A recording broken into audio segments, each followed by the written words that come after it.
Bom dia, boa tarde, boa noite, você que está com a gente aqui no Instituto Rodolfo Souza. Eu sou o professor Pedro Henrique, vou trabalhar com vocês a disciplina de legislação extravagante, tá? Eu queria que vocês tivessem muita atenção, porque essa matéria aqui estará com certeza estará na sua prova no próximo concurso, tá bom? Hoje nós vamos trabalhar a Lei 11.340 de 2006, Lei Maria da Penha, tá? Que pode estar no seu concurso, tanto na parte de legislação extravagante, como na parte de direitos humanos, e o motivo nós vamos ver logo à frente, tá? Eu sou o professor Pedro Henrique, vou trabalhar com vocês a disciplina de legislação extravagante, e para vocês possam me conhecer um pouquinho, eu sou egresso da Polícia Militar do Estado de Goiás, fui soldado lá por 8 anos, entrei em 2005 e saí em 2013, quando eu ingressei no Corpo de Bombeiros, na condição de cadete. Hoje eu sou tenente do Corpo de Bombeiros, tá bom? Então estarei com vocês nessa disciplina de legislação extravagante, espero que a gente possa aproveitar bastante esse tempinho juntos aí, tá? Vamos começar aqui então, Lei 11.340 de 2006, de 7 de agosto de 2006, Lei Maria da Penha. Muito interessante, senhores, primeiro ponto que nós vamos tratar aqui com vocês, tá? Ponto de número 1, vamos entender qual foi a origem da Lei Maria da Penha, tá? Ponto muito interessante para que vocês possam ver, a gente tem que entender qual foi esse processo de aprovação, tá, da Lei Maria da Penha, para que a gente possa entender o conjunto de seus dispositivos, tá? Não dá para analisar a Lei Maria da Penha verificando apenas artigo a artigo e verificando qual o real entendimento, tá? Qual a real intenção do legislador e qual o contexto que essa lei foi inserida, tá? A Lei Maria da Penha, senhores, ela foi batizada com esse nome, a Lei 11.340 foi batizada com esse nome, na verdade em homenagem à senhora Maria da Penha, Maia Fernandes, Maria da Penha Maia Fernandes. O que aconteceu com essa senhora Maria da Penha Maia Fernandes? Senhores, na verdade, ela procurou a Organização dos Estados Americanos, OEA, solicitando providências internacionais em razão de 2 processos que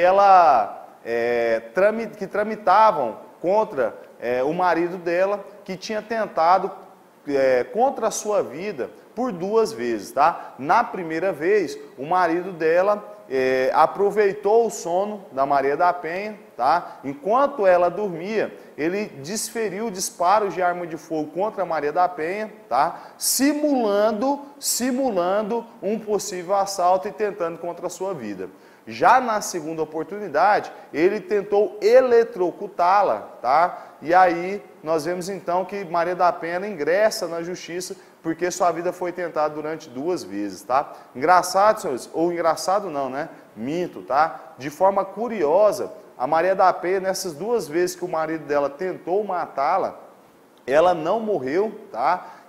Mas ela ficou paraplégica em razão dessas agressões, tá? E aí, devido a essa gravidade, a morosidade da justiça, a Maria da Penha, depois de 9 anos dessas agressões, ela procurou a Organização dos Estados Americanos, OEA, pedindo que esse órgão internacional interviesse na justiça brasileira em razão dessa morosidade e da possibilidade de impunidade em razão dessa morosidade. E a gente vê então que esse caso foi levado para a Comissão de Direitos Humanos da OEA, Comissão de Direitos Humanos da OEA,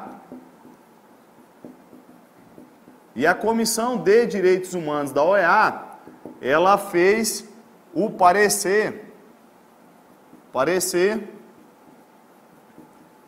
número 54 de 2001, e esse parecer número 54 de 2001, ele trouxe inúmeras observações em relação ao tratamento dado pelas autoridades brasileiras aos crimes que envolvem violência doméstica e familiar contra a mulher.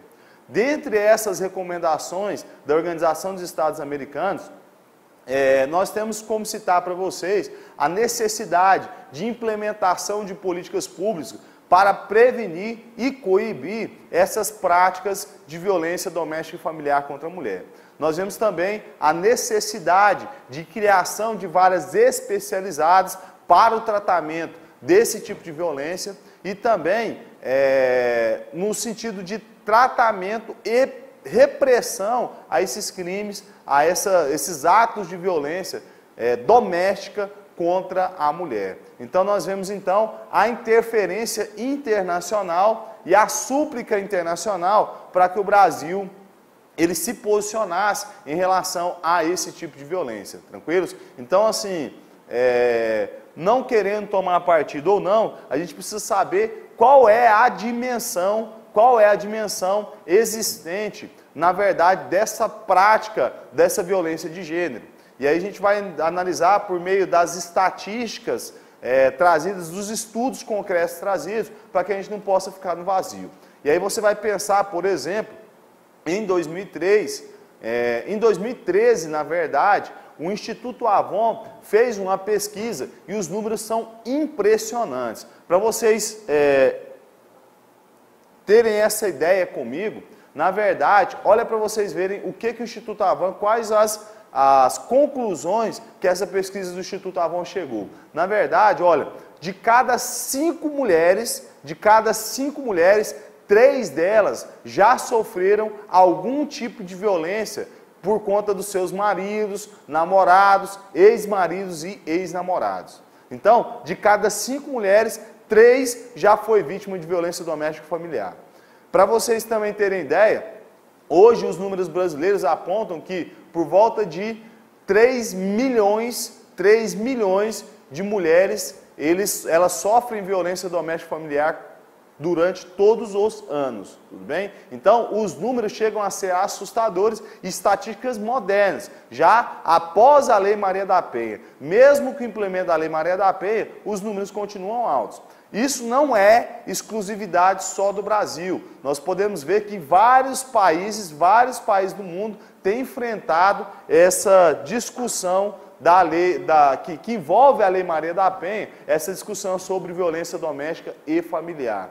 Para vocês terem ideia, o maior número de violência num país que tem os menores índices registrados no mundo, que é o país da Suécia, hoje uma das maiores preocupações do país seria em relação aos estupros realizados contra as mulheres. E para que vocês tenham ideia, na verdade, senhores, os estupros sofridos pelas mulheres, tanto na Suécia como no Brasil, cerca de 50% dos casos é de alguém que tenha algum tipo de relacionamento com a mulher, seja pai, seja ela enteada, seja o marido, seja o namorado. Então, geralmente, esses crimes são praticados por alguém que está ali dentro do relacionamento dessa mulher. E a Suécia vem passando por essa dificuldade. Hoje o número de estupros é muito maior do que o número de homicídios, se comparado com por cabeça nessa divisão. Então, esses dados, eles na verdade justificam o tema a ser tratado, Lei Maria da Penha, tranquilos? Então, vamos lá então, a origem então está justamente nesse caso, tá? Que foi precursora e batizada em homenagem a essa mulher que foi exemplo dessa luta por esses direitos da mulher, tranquilos? Lei 11.340 é justamente esse ponto, tá? Ponto de número 2 aí, vamos tratar agora da finalidade da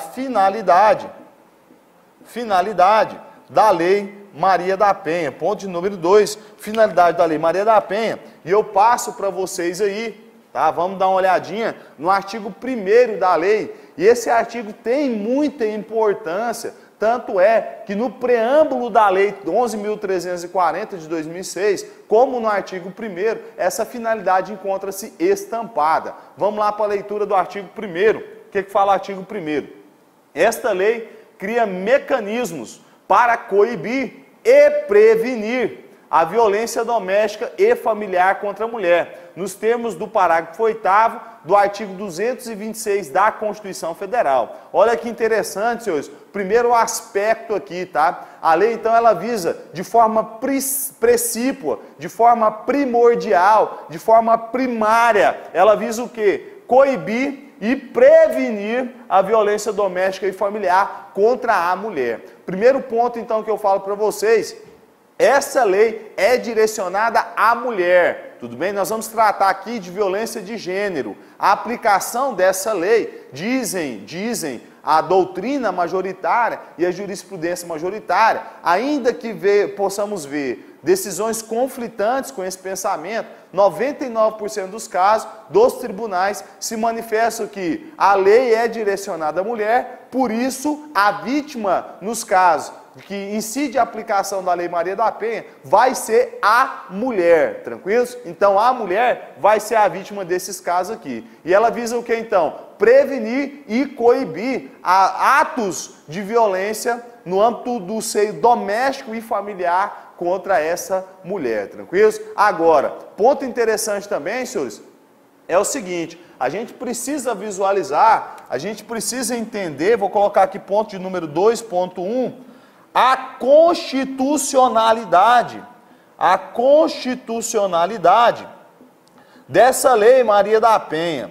E a gente precisa falar sobre isso, porque já vimos, né, em diversos casos, até nos jornais e assim por diante, aquele pensamento de que, tudo bem, e o princípio da igualdade, que está lá no artigo 5º da Constituição Federal, qual a justificativa de se criar uma lei que vise só a proteção da mulher enquanto vítima?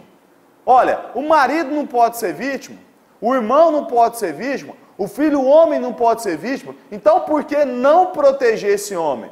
Aí dizem, né, os mais críticos, os brincalhões, que tinha que ter uma lei Zé da Penha. Cadê a lei Zé da Penha para proteger os homens também, já que a Constituição Federal estabelece esse princípio da igualdade, tranquilos? Que diz o seguinte, que todos são iguais perante a lei.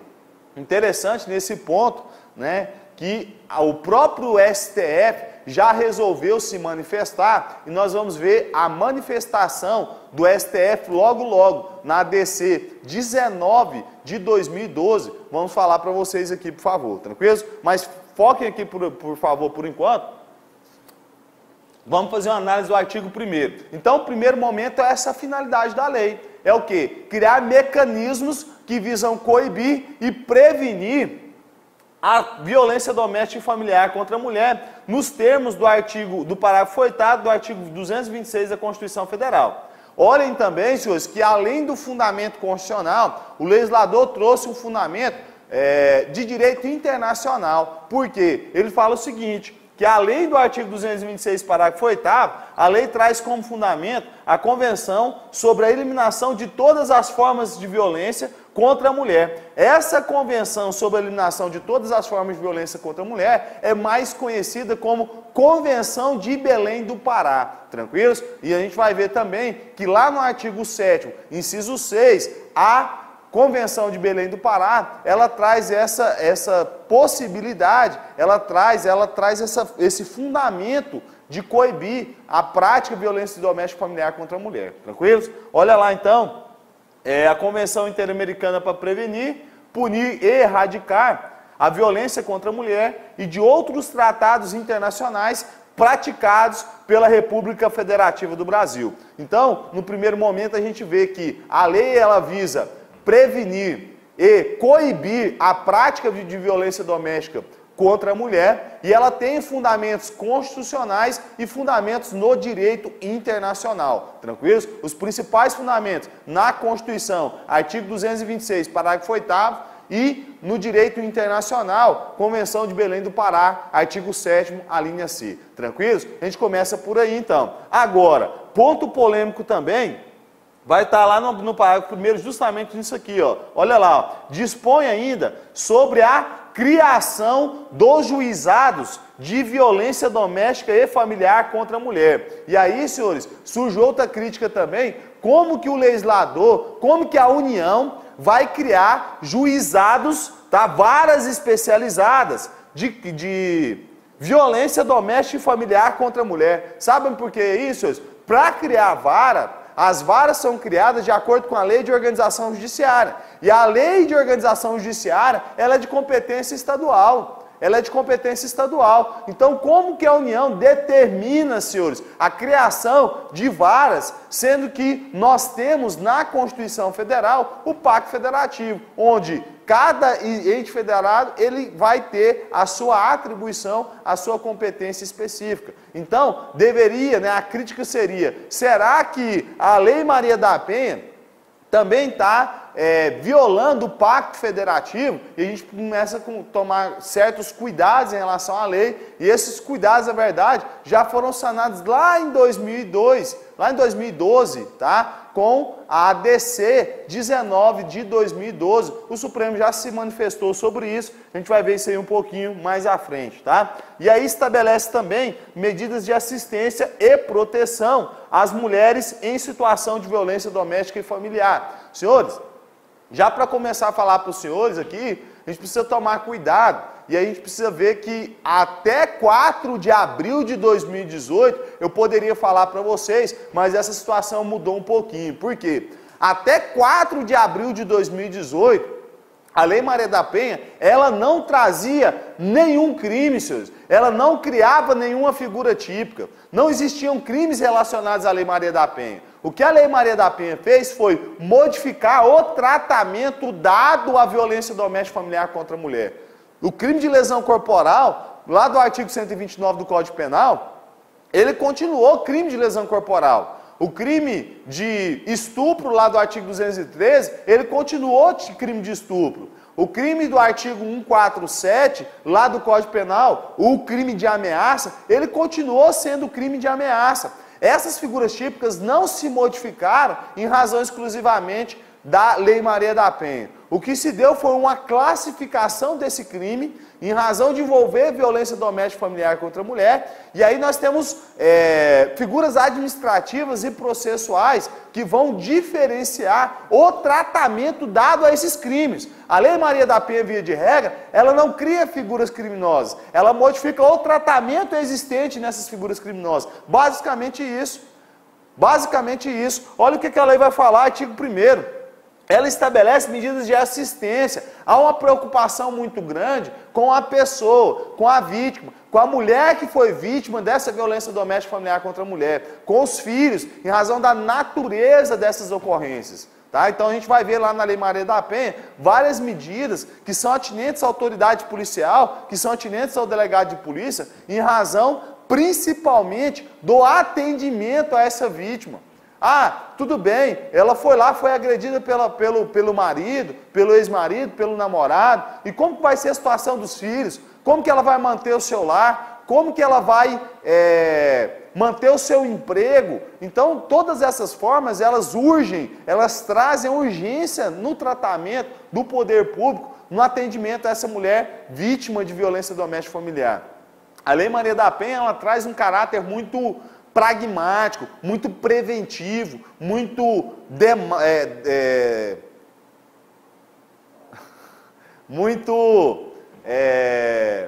professoral, muito pedagógico em razão de como vai ser.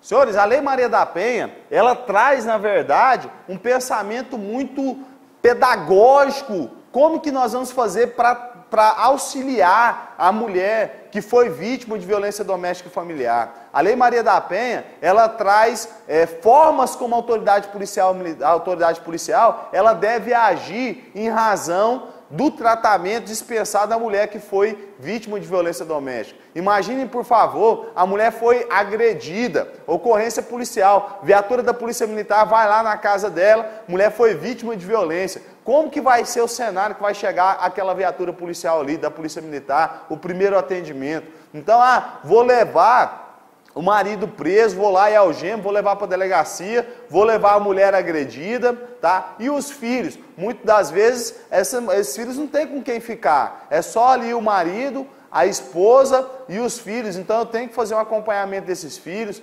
tranquilos? Eu tenho que ver como que nós vamos fazer. Eu tenho que levar, o marido está preso, eu tenho que levar a vítima para o Instituto Médico para poder fazer exame de corpo de delito, onde que essas crianças vão ficar. Então, em razão dessa natureza da ocorrência, nós vamos ter que ter alguns dispositivos que visam assegurar, que visam proteger, que visam dar assistência a essas mulheres que estão em situação de violência doméstica e familiar. Tranquilos? E aí vem as críticas em razão da Lei Maria da Penha. Será que a Lei Maria da Penha, ela viola a Constituição Federal? E aí nós vamos ver que o STF, tá? O STF, lá no Ação Direta de Constitucionalidade, ADC, Ação Direta de Constitucionalidade, número 19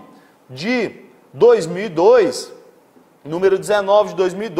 ela vai versar justamente sobre esse aspecto, tá? Da Lei Maria da Penha. O que o STF vai dispor, o que o STF vai se manifestar em relação à constitucionalidade da Lei Maria da Penha, e eu preciso que os senhores tomem cuidado em relação a isso. Na época, o relator dessa ADC foi o ministro Marco Aurélio, e ele trouxe diversos pontos que a gente precisa tomar certos cuidados. O primeiro ponto trazido pelo ministro foi justamente o ponto constitucional da lei. O que a Constituição vai falar sobre a proteção da família? E está lá no artigo 226, parágrafo 8º. Olha o que fala o artigo 226. A família, base da sociedade, tem especial proteção do Estado. Olha o que o ministro vai dizer. Olha, a família é a célula máter da sociedade.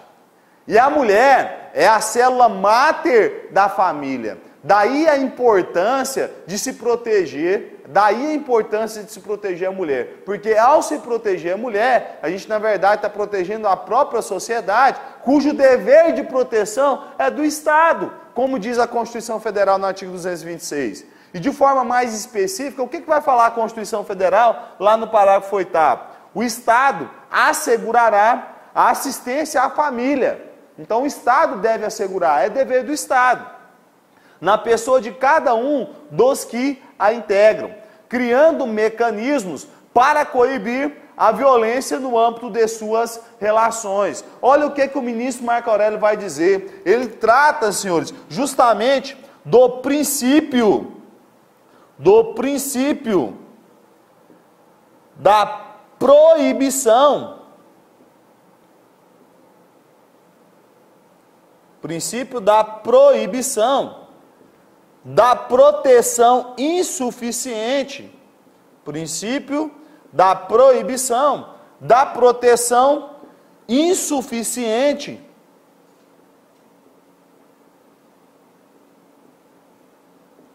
Dos direitos humanos.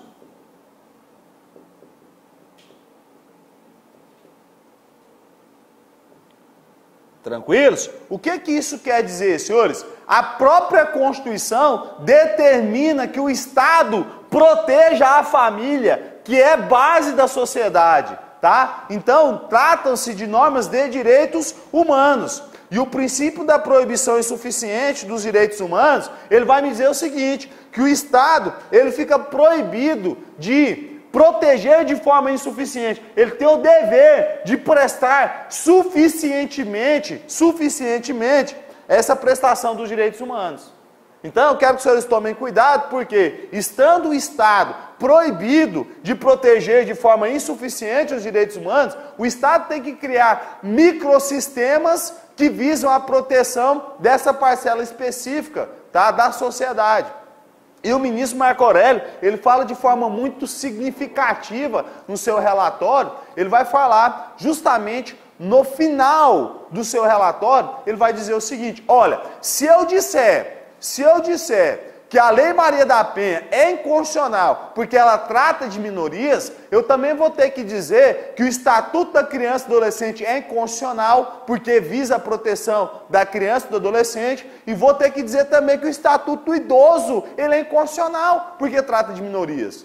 E aí você vai me dizer o seguinte, tudo bem, mas o problema é o seguinte, como que eu vou dizer que a mulher é hipossuficiente, sendo que existem casos em que a mulher, ela é vítima, ela é, na verdade, autora de violência doméstica. A mulher vai lá e mata o marido, agride o marido e assim por diante. Em alguns relacionamentos, nós vamos ter a mulher como autora dessa violência. Eu vou te dizer, olha, a primeira coisa é que a gente não pode tratar a regra como exceção e a exceção como a regra. Me lembro lá que nos idos de 2006, quando eu ainda era aluno soldado na Polícia Militar, eu participei da primeira meia maratona de Goiânia. Nós fomos chamados, eu era da equipe de atletismo, nós fomos chamados para correr essa primeira meia maratona de Goiânia. E aí, na verdade, era uma corrida de 12,5 km. E a gente era da equipe de atletismo e falou, vamos então, nós somos fortes, aluno novo, equipe de atletismo, vamos arrebentar nessa corrida. Nós fomos colocados lá no pelotão de elite, lá na frente da corrida, e aí beleza. Na hora que deu a largada, gente, eu tive que sair correndo para a calçada, aquele pessoal queniano, não sei o que, aqueles caras tudo profissional, só faltou passar por cima. Falei assim, vou ser atropelado. E já corri lá para essa calçada. E assim nós fomos.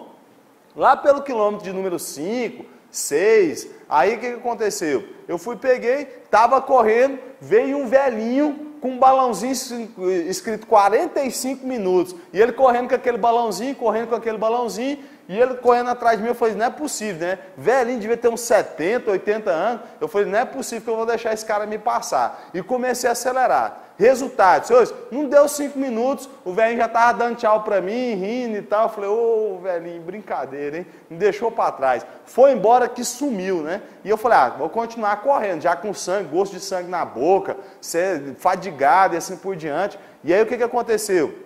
Continuei correndo. Lá pelo quilômetro de número 10, mais ou menos, passou a vir uma velhinha, com um balão atrás de mim, escrito 60 minutos. Eu acho que era mais velha que o primeiro velho. Eu olhei 60, brincadeira. Comecei a acelerar. Falei, essa eu não vou deixar passar. Mas o que acontece? Ela parava, trotava ali naquele mesmo lugar, porque ela tinha que chegar lá nos 12 quilômetros com 60 minutos.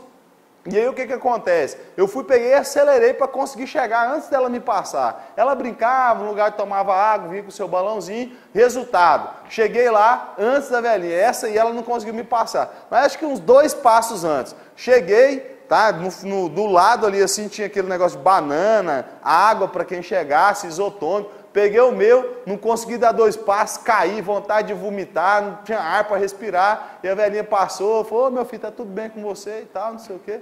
O fato é que, eu lá com os meus 19 anos, e ela que eu não sei nem quantos anos ela tinha, o fato é que ela naquela circunstância provou ser mais forte que eu. Isso não quer dizer que essa exceção em relação à condição física dela, ao seu treinamento e assim por diante, justifiquem a declaração da inconstitucionalidade do Estatuto do Idoso. Da mesma forma, isso não quer dizer que a Lei Maria da Penha seja inconstitucional, porque, como eu já disse no início da aula para vocês, o que acontece, na verdade, é uma proteção dessa parte que é hipossuficiente. As pesquisas já demonstraram a condição de fragilidade da mulher em relação a esses crimes. E principalmente que elas são as maiores vítimas dessa prática. E por isso o Estado tem a obrigação, e aí nós vemos aqui o princípio da proibição da proteção insuficiente desses direitos humanos, o Estado ele tem a obrigação de proteger essas vítimas dos direitos humanos. Tranquilo? Então eu quero que vocês tomem cuidado. Nesse primeiro aspecto, então, a lei é constitucional. Primeiro, porque tem um aspecto constitucional, onde a Constituição determina essa proteção do Estado, e o ministro, então, ele fala que é dever do Estado criar esses microsistemas que visam proteger essas parcelas menos favorecidas da sociedade. E nós vamos ver também que o ministro coloca seu voto justamente lá naquela Convenção de Belém do Pará, no artigo 7º, inciso, a linha, na verdade, letra C, já que nós falamos de convenção, lá no artigo 7º, letra C, ela vai determinar essa proteção da mulher em relação da violência doméstica e familiar. Tranquilos? Então, nesse ponto, o STF já pacificou, já deixou claro que a Lei Maria da Penha é constitucional por esses motivos que eu rolei para vocês aqui. Tranquilos? Então, vamos lá. para o nosso próximo ponto. A gente precisa entender então quais são, ponto de número 3, quais são os tipos de violência doméstica e familiar contra a mulher, tranquilos? Então preciso que vocês tomem cuidado, que essa violência, ela pode se apresentar de diversas formas, tá? E aí lá no artigo 7º da lei, artigo 7º da lei 11.340, nós vamos ter quais são as formas que se apresentam a violência doméstica e familiar. Tomem cuidado, senhores, porque esse rol que está no quadro aí para vocês, esse rol, que são as espécies de violência doméstica e familiar contra a mulher, então ponto número 3, espécies de violência. Essas espécies de violência, elas estão lá no artigo 7º da Lei Maria da Penha. Essas espécies de violência que estão lá no artigo 7º, que são a violência física, violência psicológica, violência sexual, violência patrimonial e violência moral, na verdade, senhores, trata-se de um rol meramente exemplificativo. Se eu tiver outro tipo de violência que não consta nesse rol aqui, não há que se falar em afastar a aplicação da Lei Maria da Penha. O rol do artigo 7º é um rol meramente exemplificativo. Mas nós vamos ver essas formas de violência e vocês vão ver que tipo de violência que pode ter que não esteja nessas formas aqui. Porque, na verdade, é uma lei, como eu falei para vocês, uma lei muito didática, muito pedagógica.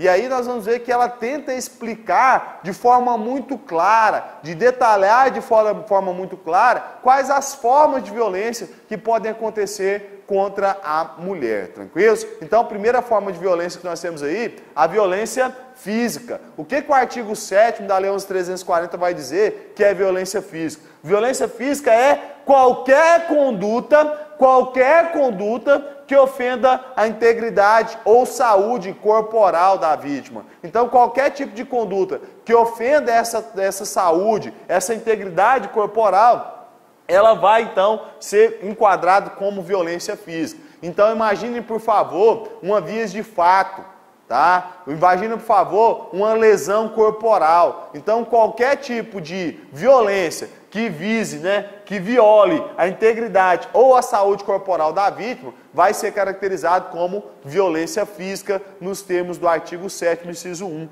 da Lei Maria da Penha, tá? Próxima forma de violência, nós temos a violência psicológica. Essa a gente tem que tomar certo cuidado, Porque justamente nessa violência psicológica nós encontramos a maior gama de condutas que são meios preparatórios para algum tipo de crime, mas que já constituem por si só violência psicológica. Então, olhem por favor, quem se estiver se identificando aí do outro lado aí, tomem cuidado, viu? Não é bem isso não, mas a gente precisa tomar certos cuidados com as nossas condutas, com esse relacionamento que às vezes parece ser doentio. Olha lá o que vai falar a Lei Maria da Penha. O que é violência psicológica? É qualquer conduta que lhe cause dano emocional. Então, qualquer conduta que cause dano emocional à mulher vai ser configurada, vai ser caracterizada como violência psicológica. Então, qualquer conduta que lhe cause dano emocional e diminuição da autoestima. Então, se a conduta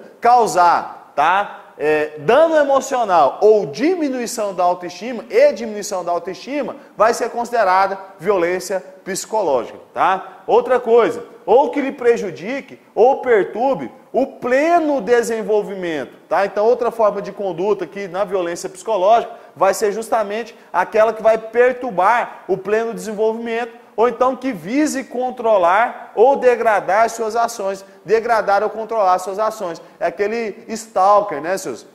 É aquela pessoa, aquele perseguidor, então, que pega o celular da esposa, da namorada, e começa a ficar querendo saber, quem que é esse aqui? Quem que é esse fulano aqui? Perguntando que hora você chega no trabalho, tá? Quem que é esse fulano aqui? Querendo saber isso aqui. Com quem que você está conversando? Tá? Quem que é essa amiga aqui? Que é amiga? Você não tem que ter amiga não. Mulher não pode ter amiga não. Seu amigo sou eu, seu marido. Você não tem que ter amiga na rua não. Tranquilos? Então essa forma de controle, de tentativa de diminuição, essa tentativa justamente de de degradar essa imagem, de controlar as ações da mulher, esse controle excessivo, vai caracterizar essa violência psicológica, tranquilos? Olha lá também, ó, posso controlar então suas ações, comportamentos, crenças. Ah, vai para a igreja por quê? Tá procurando namorado, tá procurando, né, me chifrar na igreja.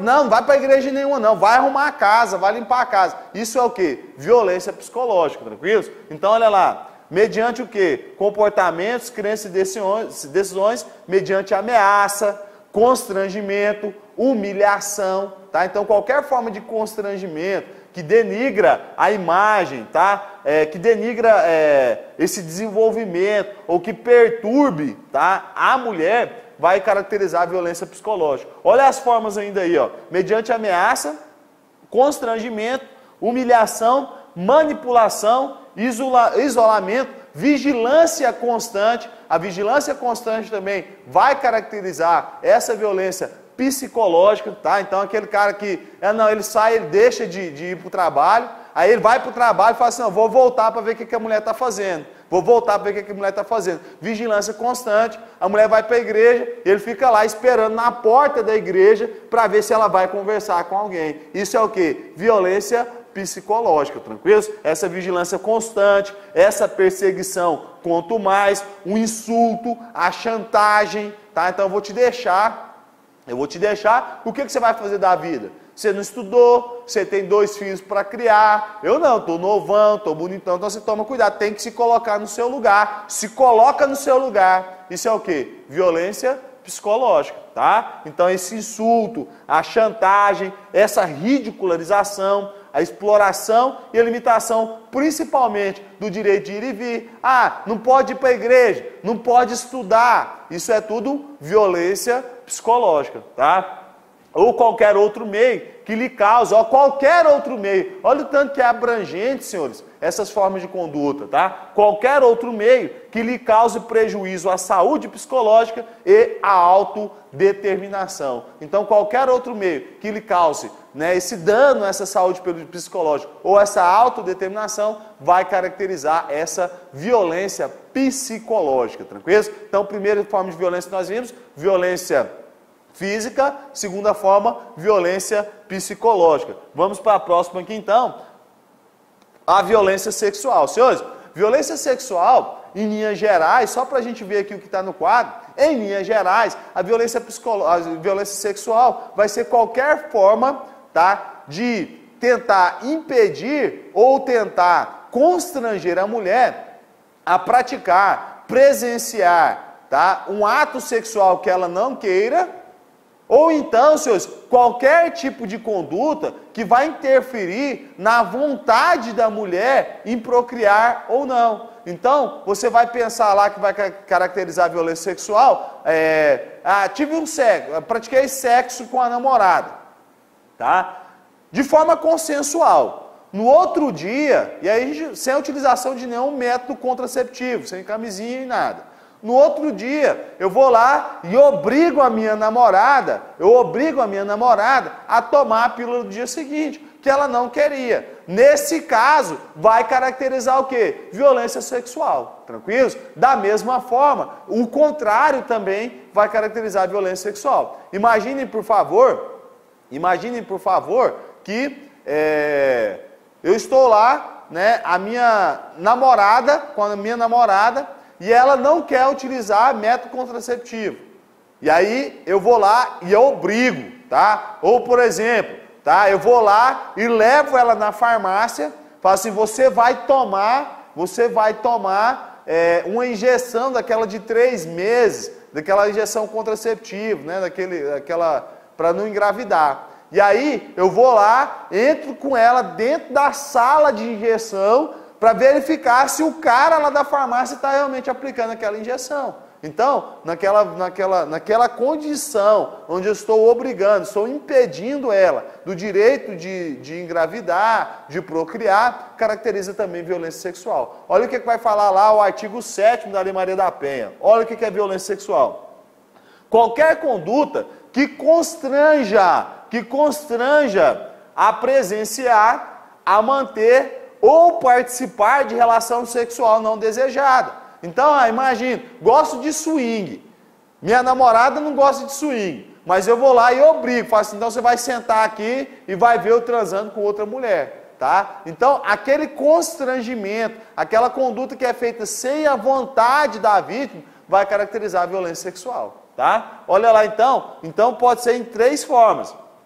Em presenciar, ela não participa da relação sexual, mas ela visualiza, ela presencia aquela relação sexual sem a sua vontade, ela mantém a relação sexual contra a sua vontade ou participa de uma relação sexual contra a sua vontade. Vai caracterizar o quê? Essa violência sexual nos termos da Lei Maria da Penha. Mediante, quais são as formas que o autor ele vai utilizar para constranger essa vítima? Primeira coisa, mediante intimidação. Ele intimida, ameaça, coage, tá? Ou até utiliza a força, tá?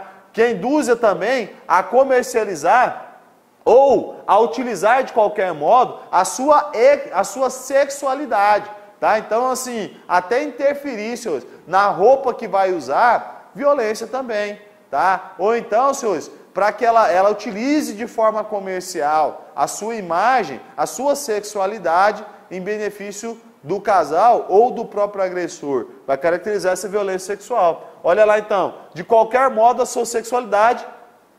E outra coisa, que a impeça de usar qualquer método contraceptivo. Então foi o que eu falei para vocês, tá? Vai interferir justamente no direito à procriação da mulher. Então se eu estiver impedindo ela de utilizar, não, ela pede para utilizar a camisinha, eu vou lá assim, não, e constranjo, ameaço ela, para que ela pratique o ato, tá? Sem a camisinha, nesse caso, violência sexual, tá? Ou que force ao matrimônio, a gravidez ou a aborto ou a prostituição, tranquilos? Então imaginem, por favor, menina nova, engravidou, e aí o pai vai lá e força ela a casar com o namorado, ou então ele vai lá e força ela a cometer o aborto. Então nós vamos ver que ele vai praticar, na verdade, esse crime no contexto da violência doméstica e familiar contra a mulher, tá? Olha lá então, mediante a coação, chantagem, suborno ou manipulação, tá? Da mesma forma, constitui violência sexual ou que limite ou anule o exercício de seus direitos sexuais e reprodutivos. Então, esse final do artigo aqui, do inciso 3º do artigo 7º da Lei 11.340, ele resume o que seria violência sexual. Violência sexual seria, então, qualquer ato que vá limitar ou anular o exercício dos direitos sexuais e reprodutivos da mulher. Tranquilos? Então, esse binômio é o que vai caracterizar a violência sexual. Qualquer ato que for limitar ou anular os direitos sexuais e reprodutivos da mulher. Tranquilos? Então, vamos lá. Próximo ponto.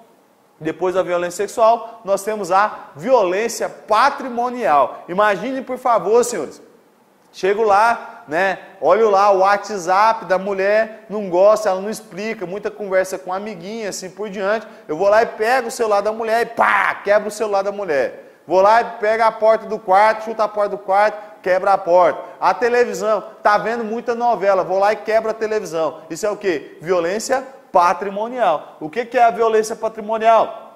Qualquer conduta que configure retenção, subtração, destruição parcial ou total de seus objetos. Então imaginem, por favor, a retenção. Vou lá e tomo o celular e escondo, igual faz com o menino. Meus meninos eu faço assim, né? Tá dando trabalho demais, fala, você está fazendo feiura. Aí ele já sabe, fazendo feiura, então ele vai lá e perde um brinquedo. Tá? Se isso acontecer no âmbito do contexto doméstico familiar contra a mulher, vai caracterizar a violência patrimonial, que é o que? A retenção, subtração e essa destruição parcial ou total de seus objetos, instrumentos de trabalho, documentos pessoais, bens, valores e direitos, ou recursos econômicos, incluindo os destinados a satisfazer as suas necessidades, tá? Então nós vimos então formas de violência contra a mulher. Nós temos a violência física, a violência sexual, agora a violência física, a violência psicológica, a violência sexual, a violência patrimonial e, por fim, senhores, A quinta forma de violência aqui, a violência moral, tranquilo? O que é a violência moral, senhores? A violência moral é a prática de quaisquer crimes contra a honra definidos lá no Código Penal, lá no artigo 138, 139 e 140, os crimes de calúnia, difamação e injúria. Então, os crimes de calúnia, difamação e injúria vão configurar essa violência moral, ou seja, qualquer conduta que configure calúnia, difamação ou injúria, tranquilo? Isso é violência moral. Só para recapitular então, as formas de violência lá do artigo 7º, trata-se de rol meramente exemplificativo, nada impede que a gente possa vislumbrar outras formas de violência, tá? E aí lá no artigo 7º da Lei Maria da Penha, nós temos a violência física, violência psicológica, violência sexual, violência patrimonial e violência moral, tranquilos? Então essas são as espécies de violência, tranquilos? Senhores, o que a gente precisa tomar cuidado agora é quando saber se um ato vai ou não configurar violência doméstica e familiar contra a mulher, tranquilo? Não é toda forma de violência,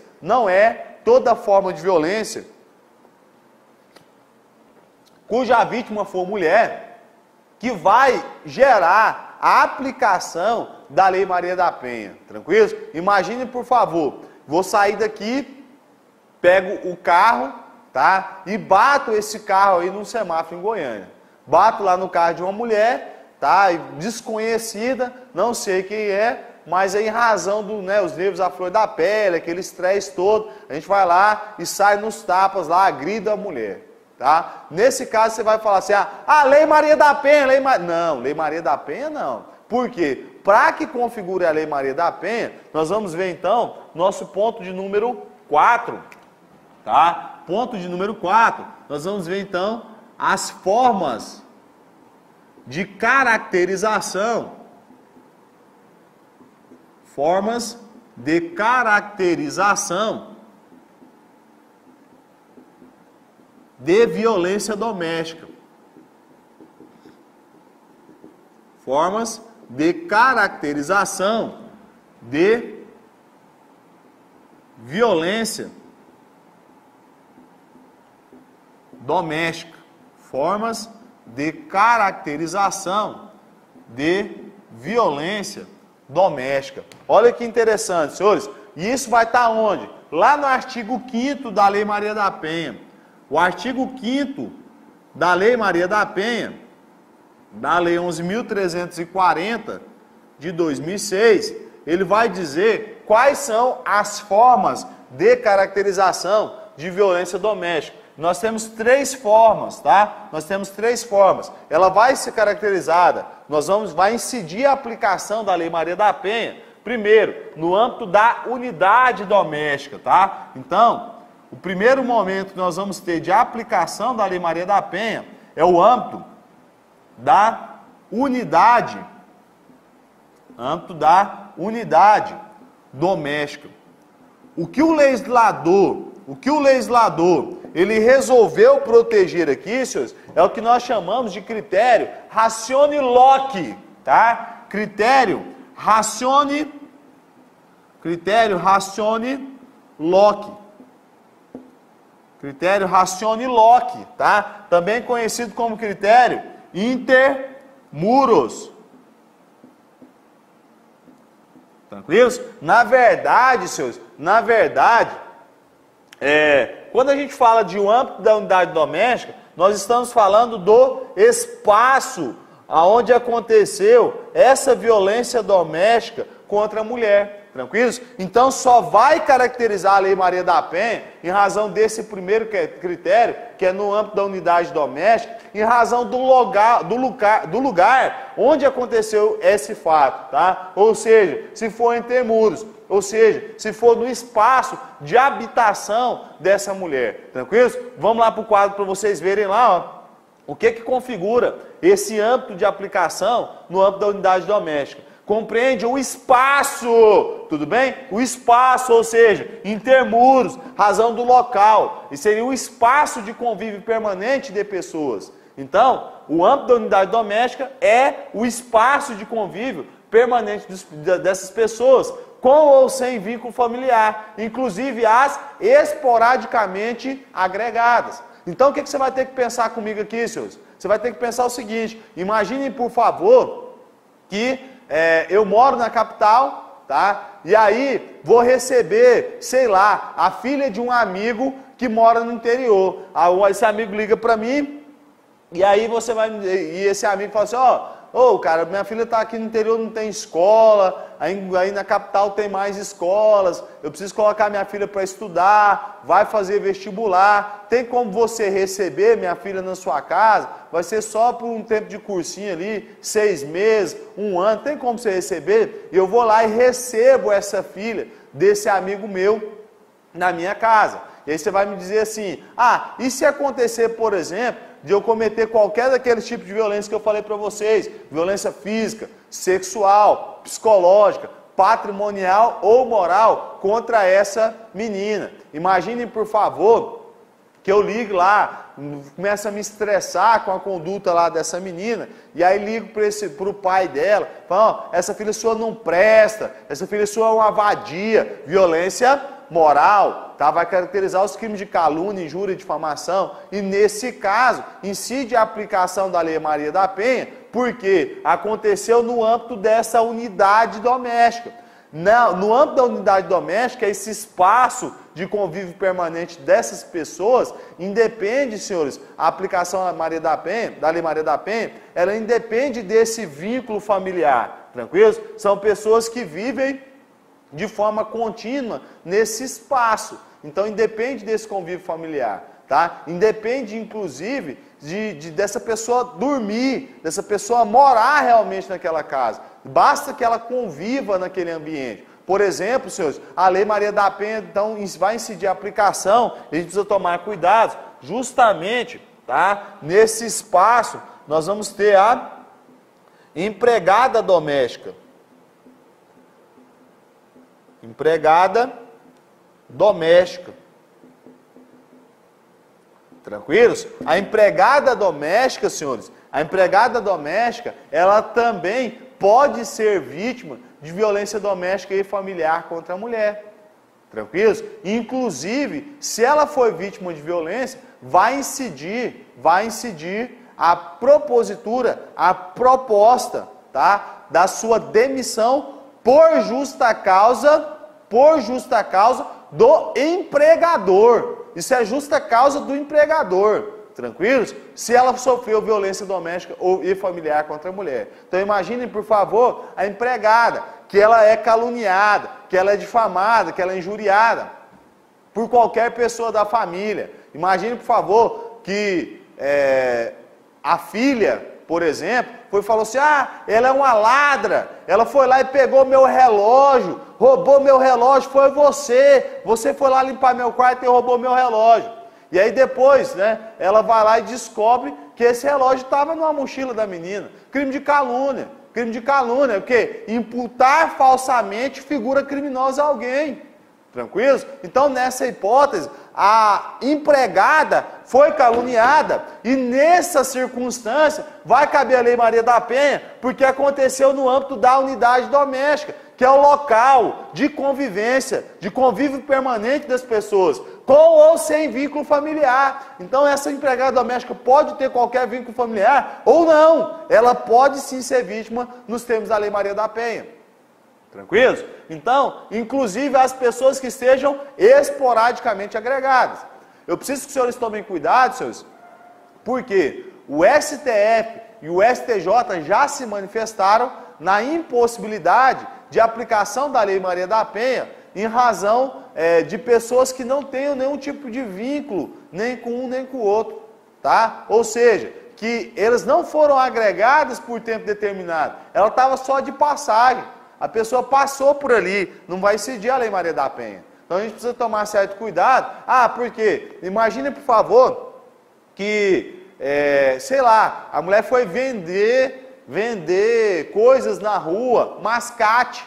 E aí, quando ela foi mascate, chegou na porta de uma residência, a pessoa foi lá e puxou ela para dentro e cometeu qualquer tipo de violência contra essa mulher. Aí você vai pensar assim, foi na casa dela, mas não há esse convívio permanente de pessoas. Então, por isso não incide a Lei Maria da Penha. Tranquilos? Então a gente tem que tomar cuidado, que o primeiro critério seria isso mesmo, realmente isso aí, no âmbito dessa unidade doméstica, que é compreendido como espaço de convívio permanente de pessoas com ou sem o vínculo familiar, inclusive essas esporadicamente agregadas. O segundo aspecto que nós vamos ter aqui é quando essa figura criminosa acontecer, quando o fato acontecer no âmbito da família, tá? Quando o fato acontecer no âmbito da família, tudo bem? Aqui sim, senhores, a gente precisa tomar sérios cuidados, porque no âmbito da família não é necessário que seja cometido, tá? Nesse raciocínio ilóquico, mas sim em razão dos laços de família.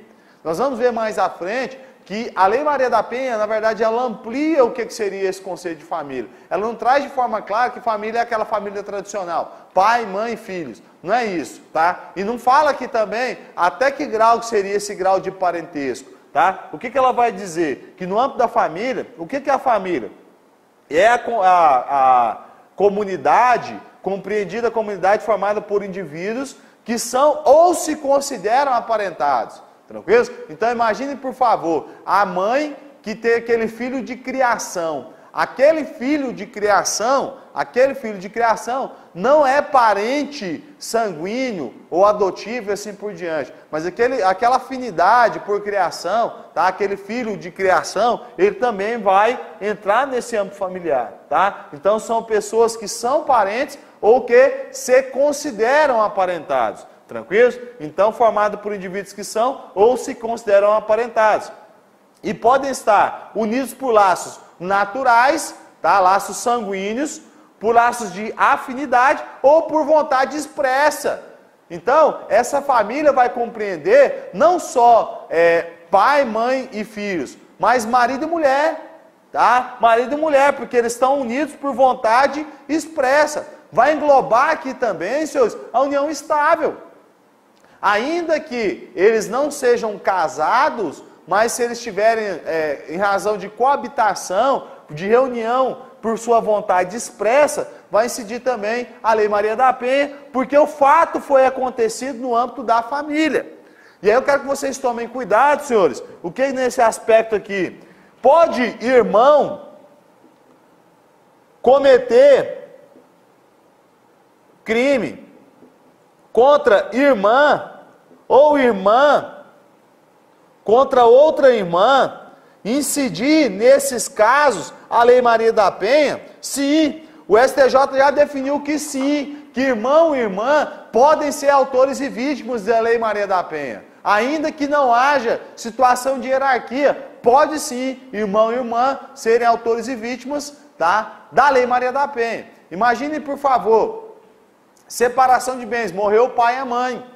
Morreu o pai e a mãe. Os irmãos moram em cidades diferentes, não precisam estar em situação de coabitação, porque eles são ligados por laços naturais. E aí você vai pensar o seguinte, que há um desentendimento em relação a, não, vamos vender a casa. E a irmã fala assim, não vamos vender, tem um apreço muito grande, era do meu pai, então tem um valor sentimental muito grande. E aí um dos irmãos vai lá e manda e-mail, manda mensagem no Facebook, manda mensagem no WhatsApp, dizendo o seguinte, olha, eu vou te matar se você não assinar esse documento. Vai lá e ameaça. Nesse caso, esse crime de ameaça vai caracterizar o artigo 147, caracteriza-se em violência doméstica contra a mulher, nesse caso aqui, no âmbito da família, tranquilo? Vamos fazer uma pausa para o café, a gente volta em instantes. Um abraço.